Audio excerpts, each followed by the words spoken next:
আসসালামু আলাইকুম সুপ্রিয় শিক্ষার্থী। আজকে আমরা এসএসসি রসায়নের একাদশ অধ্যায়ের অ্যালকিন নিয়ে আলোচনা করব। অ্যালকিন হতে হলে অন্তত কমপক্ষে কার্বন কার্বন একটি দ্বিবন্ধন থাকতে হবে। যেহেতু কার্বন কার্বন দ্বিবন্ধন থাকে, সুতরাং অ্যালকিন কি একটি অসম্পৃক্ত হাইড্রোকার্বন। এর সাধারণ সংকেত CnH2n। এখন আমি যদি তোমাকে বলি 4 কার্বন বিশিষ্ট অ্যালকিনের সংকেত লেখো, সুতরাং n এর মান হবে কত? 4। তাহলে C4H কত হবে? 4 দুগুণে 8। এখন কার্বন সংখ্যা 4 হলে মূল শব্দ কি হয়? বিউট। যেহেতু অ্যালকিন, সুতরাং মূল শব্দের শেষে যোগ হবে কি? ইন। বিউটের সাথে যদি ইন যোগ হয় তাহলে নাম কি হয়? বিউটিন। অর্থাৎ এর নাম হবে বিউটিন। এখানে এখন বিক্রিয়ার সময় এর গাঠনিক সংকেত আমাদের লিখতে হয়। সো ফার্স্টে আমি 4টি কার্বন এঁকে নিব। আমরা জানি কি অ্যালকিনে অন্তত পক্ষে একটি কার্বন কার্বন দ্বিবন্ধন থাকে। সো কার্বন কার্বন দ্বিবন্ধন দিয়ে দিলাম। এখন কার্বনের হাত হলো 4টি, 2টি অলরেডি ব্যবহার করেছে, বাকি থাকে কয়টি? 2টি। তাহলে এখানে হবে CH2, আর বাদ বাকিগুলো এক এক করে দিয়ে দিব। এখন এই কার্বনের হাত 3টি ইউজ করে ফেলেছে, এখানে 2 এখানে 1, 3, বাকি থাকে একটি, এখানে হবে CH, এখানে হবে CH2, এখানে হবে CH3। এখন তুমি যদি প্রশ্ন করো আমি দ্বিবন্ধন এখানে না দিয়ে মাঝখানে দিব, তাহলে কি হবে?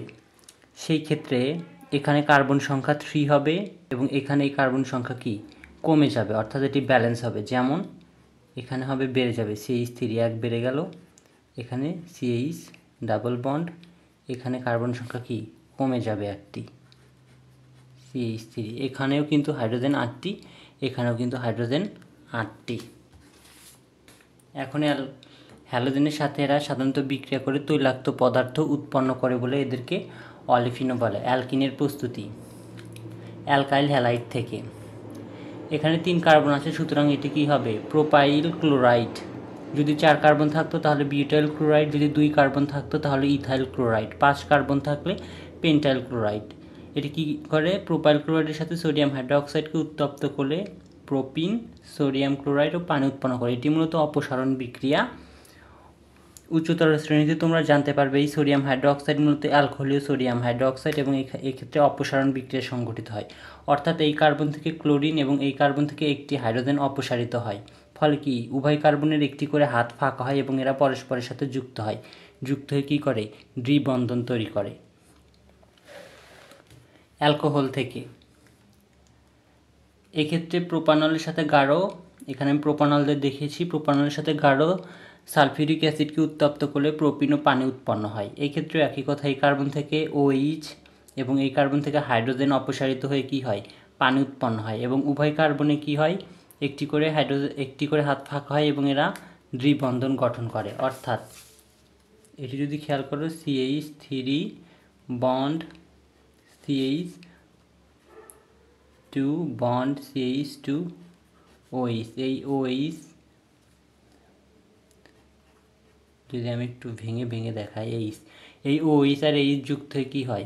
H2O। ফলে কি এই হাত ফাঁকা হয়ে যায় এবং এই কার্বন কার্বন কি দ্বিবন্ধন তৈরি হয়। অ্যালকিন সাধারণত নিম্নোক্ত রাসায়নিক বিক্রিয়াগুলো দেয়, যেমন এরা কি হাইড্রোজেন সংযোজন বিক্রিয়া দেয়, যেটি আমরা আগে দেখেছি কি অ্যালকিনের হাইড্রোজেন সংযোজন বিক্রিয়ার মাধ্যমে কি হয়? অ্যালকেন উৎপন্ন হয়। এছাড়া এরা পানি সংযোজন বিক্রিয়া দেয়। উচ্চ চাপে উচ্চ তাপমাত্রায় ফসফরিক অ্যাসিড প্রভাবকের উপস্থিতিতে প্রোপিন পানির সাথে বিক্রিয়া কী করে? প্রোপানল উৎপন্ন করে। এক্ষেত্রে দ্বিবন্ধনে আবদ্ধ এই কার্বন দুটির মধ্যে যেটিতে হাইড্রোজেন সংখ্যা কম, দেখো এই কার্বন 2টি হাইড্রোজেনের সাথে যুক্ত, এই কার্বন 1টি হাইড্রোজেনের সাথে যুক্ত।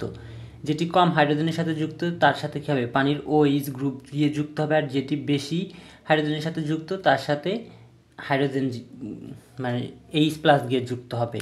এখানে CH3, যেহেতু এখানে হাইড্রোজেন সংখ্যা কম এই কার্বনের সাথে, সেহেতু এখানে কি OH গ্রুপ যুক্ত হয়েছে আর এই কার্বনে H গ্রুপ যুক্ত হয়েছে। কি উৎপন্ন করেছে? অ্যালকোহল উৎপন্ন করেছে। যদি এখানে কি থাকতো? ইথিন থাকতো, সেই ক্ষেত্রে এখানে কিন্তু 2 হতো, উভয় কার্বনে হাইড্রোজেন পরমাণু সংখ্যা সমান হতো। যেমন যদি ইথিন থাকতো তাহলে কি হতো? CH2 double bond CH2। এক্ষেত্রে উভয় কার্বনে কি হাইড্রোজেন সংখ্যা সমান, সুতরাং যে কোনো একটিতে তুমি কি দিতে পারো, যে কোনো একটিতে H এবং অপরটিতে OH গিয়ে যুক্ত হতে পারে, এক্ষেত্রে কোনো সমস্যা নেই। ইথিনের পলিমার বিক্রিয়া, এটি আমরা আগে দেখেছি। এক্ষেত্রে 1000 ATM চাপে 200 ডিগ্রি সেলসিয়াস তাপমাত্রায় অক্সিজেনের উপস্থিতিতে এই ইথিনের অসংখ্য অণু পরস্পরের সাথে যুক্ত হয়ে পলিথিন উৎপন্ন করে। ইথিন হচ্ছে কি মনোমার। অ্যালকিনের শনাক্তকরণ বিক্রিয়া, অর্থাৎ অ্যালকিন যে একটি অসম্পৃক্ত হাইড্রোকার্বন সেটি আমরা দুটি পরীক্ষার মাধ্যমে বুঝতে পারি, যেমন বেয়ার দ্রবণ পরীক্ষা। এক্ষেত্রে আমি প্রোপিন দিয়ে দেখেছি, এটি বিউটিন থাকতে পারে, ইথিন থাকতে পারে, যে কোনো অ্যালকিন থাকতে পারে।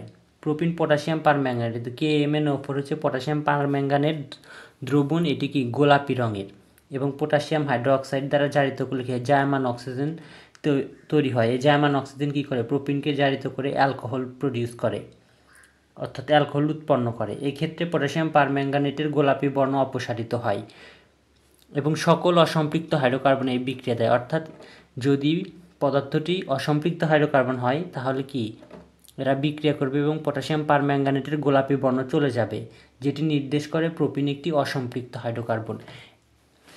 একইভাবে ব্রোমিন দ্রবণ পরীক্ষা, ব্রোমিনের লাল বর্ণের সলিউশন ইথিনের ভেতর যদি দেয়া হয় বা অন্য যে কোনো অ্যালকিন যেমন প্রোপিন বা বিউটিন বা পেন্টিনের ভেতর যদি দেওয়া হয়, সেই ক্ষেত্রে এরা কি দ্বিবন্ধনে আবদ্ধ কার্বনের সাথে কি ব্রোমিন গিয়ে যুক্ত হবে এবং ব্রোমিনের যে লাল বর্ণ সেটি চলে যাবে, অর্থাৎ যে কম্পাউন্ড তৈরি হবে সেটি হবে বর্ণহীন। সকল অসম্পৃক্ত হাইড্রোকার্বন এই বিক্রিয়া দেয় এবং এই বিক্রিয়ার মাধ্যমে নিশ্চিত হওয়া যায় যে অ্যালকিন মূলত অসম্পৃক্ত হাইড্রোকার্বন।